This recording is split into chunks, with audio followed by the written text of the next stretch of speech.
Welcome to this meditation. Hopefully, you've found your quiet space where you can relax and experience your own inner journey. As you settle down, notice how you're feeling at this moment.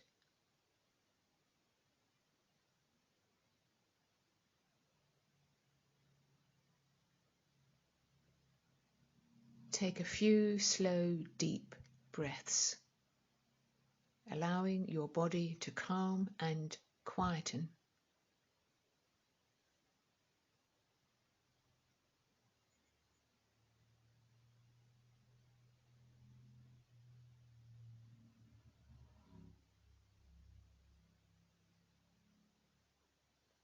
Open your innermost being to receive what is life-giving, renewing.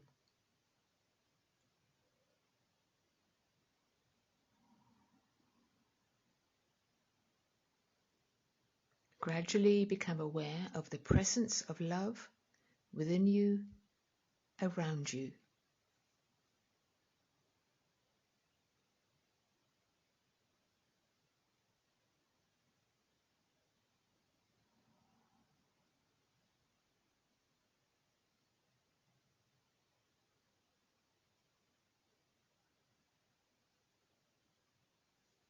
Listen to this story from the Gospel of Luke.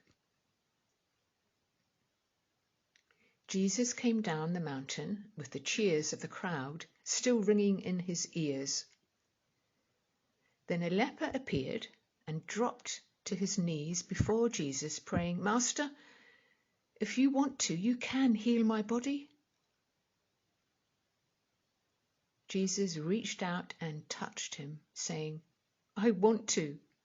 Be clean." Then and there, all signs of the leprosy were gone. Jesus said, "Don't talk about this all over town. Just quietly present your healed body to the priest, along with the appropriate expressions of thanks to God. Your cleansed and grateful life, not your words, will bear witness to what I have done."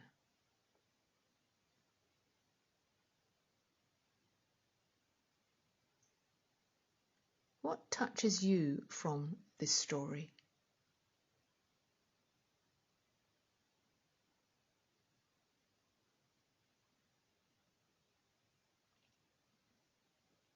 How would it feel to receive such a life-transforming gift? In an instant, this leper, once despised, ostracized, hopeless, was reborn into society, into acceptance, into new possibility.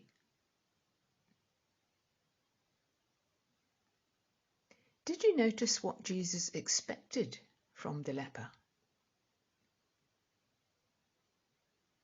Hear his words again. Just quietly present your healed body to the priest, along with the appropriate expressions of thanks to God. Your cleansed and grateful life, not your words, will bear witness to what I have done.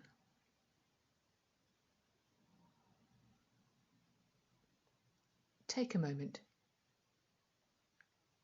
What, in Jesus' words, does living a grateful life mean to you at this time?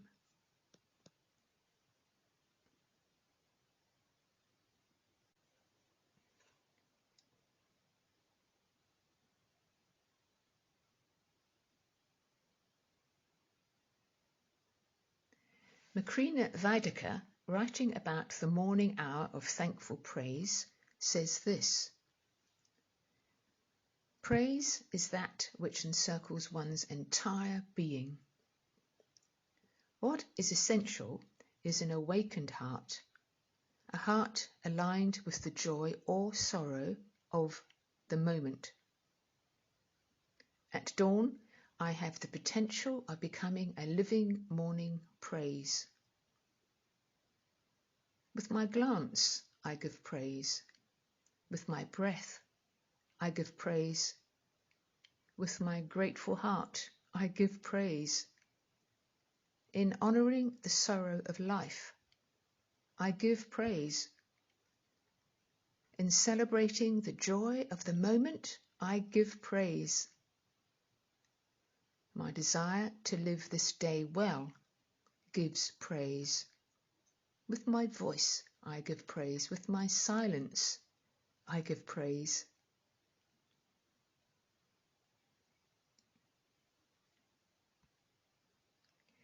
Jesus and his followers were attuned to a culture which encouraged gratitude. Numerous festivals, liturgies, and ceremonies emphasized the need to respond with praise to the giver of life, of mercy, and of goodness. The Apostle Paul urged the young church to live their faith earthed in thankfulness.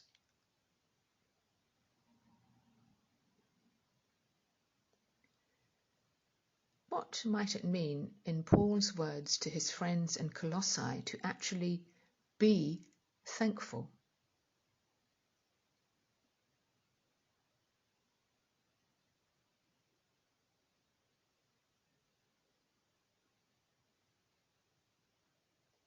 In the year 2000, a new website was launched called A Network for Grateful Living, with the simple aim to create a worldwide community of gratefulness.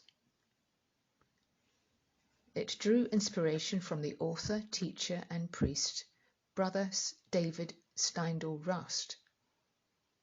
Listen to his words now. As we learn to give thanks for all of life and death, for all of this given world of ours, we find a deep joy. It is the joy of trust, the joy of faith in the faithfulness at the heart of all things.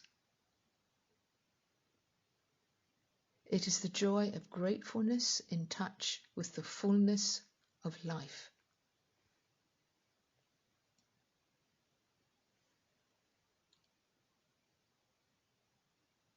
What does this mean to you right now as you think about your life?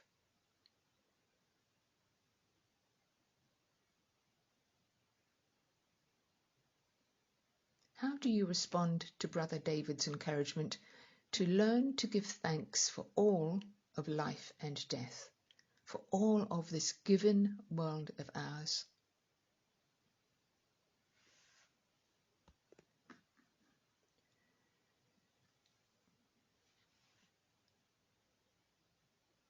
What might happen if gratefulness could become our default, our basic attitude to life? How could our society be affected if a pervading sense of thankfulness replaced the demands of entitlement?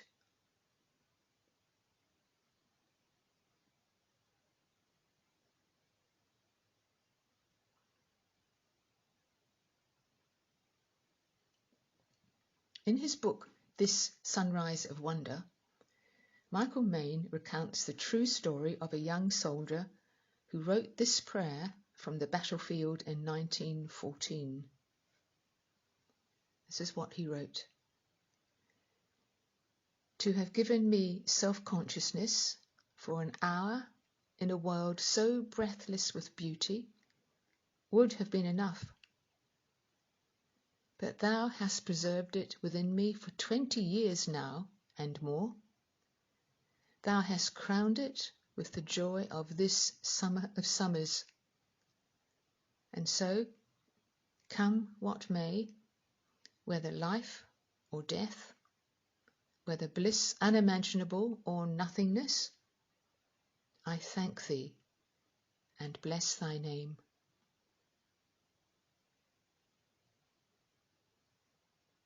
Not long after this, he was killed in the trenches.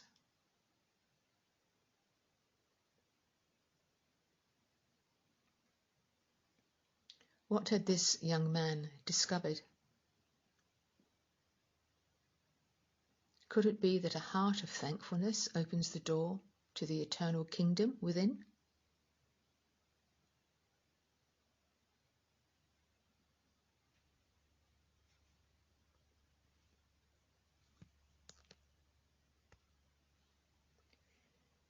As we draw to the close of this meditation, listen to Brother David once more in an excerpt from a video called A Good Day. You think this is just another day in your life. It's not just another day. It's the one day that is given to you today. It's the only gift that you have right now, and the only appropriate response is gratefulness. If you do nothing else but to cultivate that response to the great gift that this unique day is, then you will have spent this day very well. Begin by opening your eyes and be surprised that you have eyes you can open. That incredible array of colours that is constantly offered to us for pure enjoyment. Look at the sky. We so rarely look at the sky. We so rarely note how different it is from moment to moment, with clouds coming and going. The formation of the clouds in the sky will never be the same that it is right now. Open your eyes. Look at that.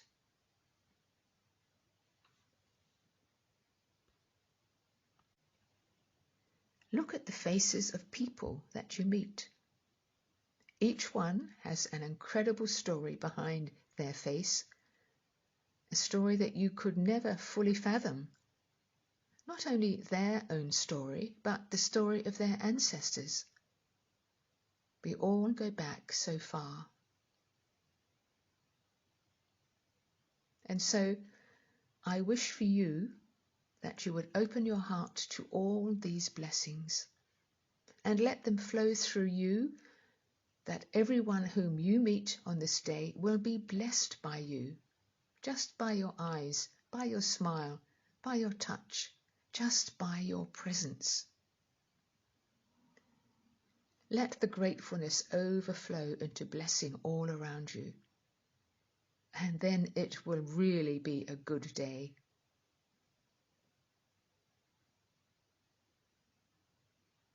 How do you feel listening to these words?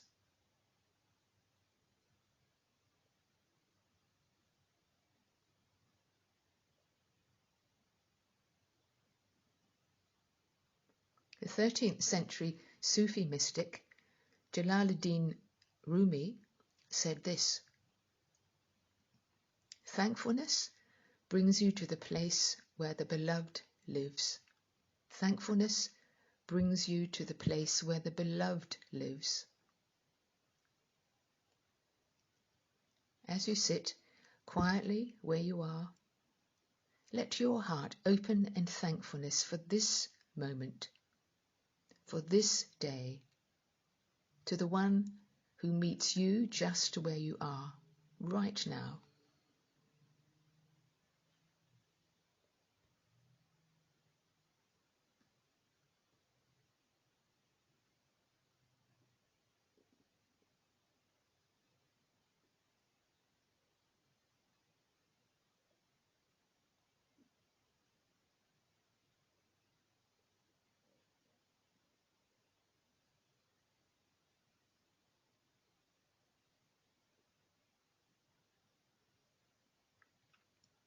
Take a moment to reflect on all you've experienced in this meditation.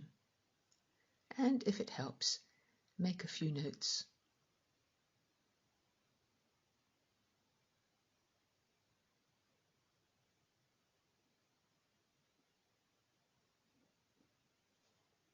Brother David's words are from his book, Gratefulness, the Heart of Prayer. And you can watch A Good Day with Brother David on YouTube. Macrina Wiederke's thoughts are from her book 7 Sacred Pauses, and Rumi's words are from the Rumi Collection Anthology, translated by Kabir Helminski. Finally, Jesus' words are from Luke chapter 8, the Message, as are Paul's words in Colossians chapter 3, also in the NIV. Go well. Bye for now.